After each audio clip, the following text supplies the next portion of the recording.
Сьогодні запрошую вас до Музею Національного банку Румунії, який знаходиться в одній з найвідоміших історичних будівель Бухареста.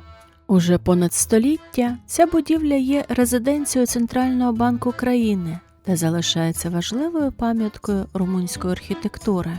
Будівництво палацу тривало з 1884 по 1890 роки. Проєкт розробили французькі архітектори Касьєн Бернар і Альберт Галерон. Будівельними роботами керували румунські архітектори Ніколая Черчес та Еудженіо Байкояно. Будівлю виконано у стилі французького неокласицизму, характерного для багатьох державних установ Європи кінця 19 століття.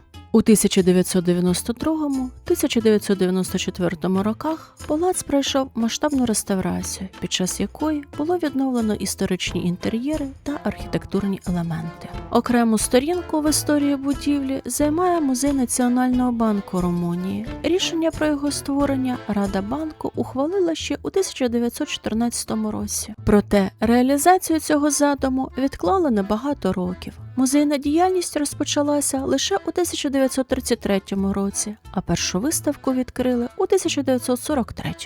Після Другої світової війни музей кілька разів змінював місце розташування. У 1949 році він відновив роботу в кварталі Розенталь на вулиці Калея Вікторії. Восени 1952 року для експозиції підготували перший поверх старого банківського палацу. Але вже в січні 1953 року музейні фонди передали до Румунської академії. Новий етап розпочався після реорганізації музею. 3 травня 1997 року він знову відкрився у Палаці Національного банку та став доступним для відвідувачів. Сьогодні експозиція знайомить із розвитком грошового обігу, банківської справи та фінансової системи Румунії. Центральне місце займає нумізматична колекція Національного банку, до якої входять рідкісні монети, банкноти, медалі та інші історичні артефакти. Музей Національного банку Румунії – це місце, де можна простежити історію розвитку державної фінансової системи та побачити цінні пам'ятки, що відображають економічне і культурне минуле країни. Якщо вам було цікаво, підтримайте це відео вподобайкою, підписуйтесь на канал і відкривайте разом зі мною нові цікаві місця та музеї Європи.